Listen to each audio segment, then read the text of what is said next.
दोस्तों, इस दुनिया में दो तरह के लोग रहते हैं।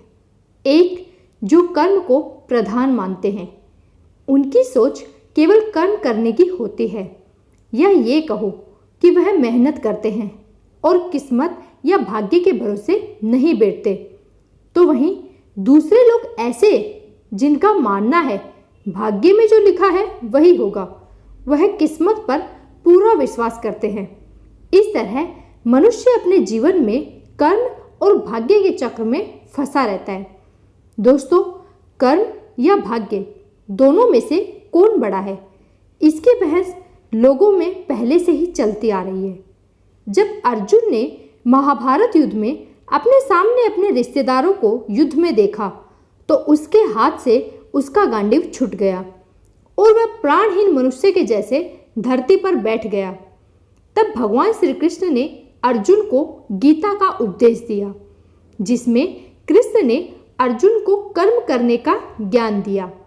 उन्होंने कहा कि अर्जुन, युद्ध में तुम्हारी हार या जीत होगी, तुम कौरवों से अपना राज्य ले पाओगे या नहीं, ये सब बाद की बात है, किंतु अभी तुम्हारा धर्म केवल कर्म करना है, युद्ध करना है। तुम्हारे सामने कौन खड़ा है, ये सबसे परे कर्म प्रधान है।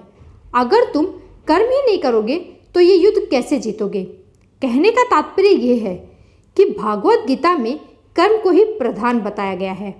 उसी तरह तुलसीदास रामायण में भी उन्होंने कर्म को प्रधान माना है।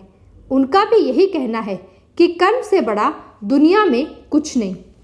चलिए दोस्तों, अब हम इस कहानी से जानेंगे कि कर्म बड़ा होता है या भाग्य। एक लड़का बाहर बैठे सोच रहा था कि उसके पिता ने जो संपत्ति उसके लिए छोड़ी वह खत्म हो गई। अब मैं क्या करूं? तभी वहां से एक व्यक्ति गुजर रहा था। उससे कहा कि परेशान मत हो, भाग्य में जो लिखा है वही होगा। तब उस रात उस लड़के के सपने में आया कि तुम्हारा भाग्य एक पहाड़ की चोटी पर तुम्हारा इंतजार कर रहा है। तो वह उस पहाड़ की चोटी पर अगले दिन गया। थोड़ी दूर पर उसे एक जख्मी शेर मिला। शेर कहता है कि तुम कहाँ जा रहे हो? तब लड़का बोलता है कि मैं अपने भाग्य से मिलने जा रहा हूँ। तब शेर बोला, उससे मेरा भाग्य पूछना कि मैं स्वस्थ कब होऊंगा। फिर वह आगे जाता है तो उसे भूख लगती है, तो वह पेड़ से सेव तोड़ता है। जब सेव खाता है तो वो कड़वा होता है। तब बाग का मालिक उस लड़के को कहता है कि मेरे फल कड़वे हैं, इसकी वजह से कोई इसे नहीं खाता। तब लड़का बातचीत में बाग के मालिक को बताता है कि वह भाग्य से मिलने जा रहा है। तब बाग का मालिक कहता है कि भाग्य से कहना कि मेरे फल इतने कड़वे क्यों हैं। फिर वह लड़का आगे जाता है तो उसे रात हो जाती है। तब उसे एक हवेली दिखती है, तो वह हवेली की मालकिन से एक रात हवेली में रहने का पूछता है। तब हवेली की मालकिन पूछती है कि तुम कहाँ जा रहे हो? तब वह कहता है कि मैं अपने भाग्य से मिलने जा रहा हूँ। तब मालकिन कहती है कि अपने भाग्य से पूछना मेरे जीवन में खुशी कब आएगी। फिर अगले दिन वह लड़का पहाड़ पर पहुँचता है तो उसे सचमुच उसका भाग्य मिलता है। तब वह शेर बाग का मालिक और हवेली के मालकिन के सवालों का जवाब भाग्य से मांगता है। तब भाग्य कहता है, तुम चलो अपना कर्म करो, मैं तुम्हारे पीछे पीछे आ रहा हूँ। तब जब वह हवेली में आता है तो हवेली के मालकिन को कहता है कि आपके भाग्य का कहना है कि आप शादी कर लो तो आपको खुशी मिलेगी। तब मालकिन उस लड़के से कहती है कि तुम मुझसे शादी कर लो, ये हवेली तुम्हारी होगी, तुम्हारी गरीबी भी दूर हो जाएगी। तब लड़का मना कर देता है, कहता है कि मैं तुमसे शादी नहीं करूँगा, मेरा भाग्य मेरे पीछे आ रहा है, तुमसे शादी करके अपना भाग्य खराब नहीं करना। आगे जाके वो लड़का बाग के मालिक के पास जाता है और कहता है कि आपके भाग्य के अनुसार तुम्हारे बाग में जहाँ से पानी आता है वहाँ सोना दबा हुआ है, जिस कारण तुम्हारे बाग के फल कड़वे होते हैं। सोना हटाने के बाद फल मीठे हो जाएंगे। तब मालिक कहता है, मैं तुम्हें सारा सोना निकाल कर दे दूंगा, तुमने मेरी इतनी मदद की है।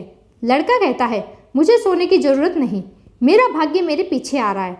फिर लड़का शेर के पास जाकर कहता है कि तुम्हारे भाग्य का कहना है कि तुम किसी मूर्ख व्यक्ति को खाओगे तो तुम स्वस्थ हो जाओगे।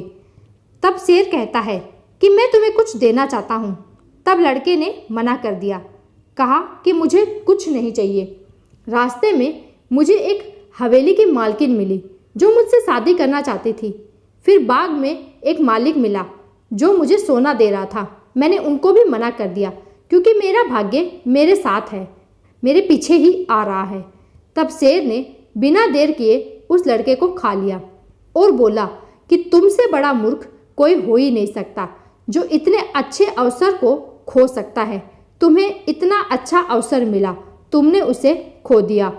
तुम वहाँ भाग्य के साथ छोड़ अगर कर्म करते तो तुम्हारे साथ ये नहीं होता।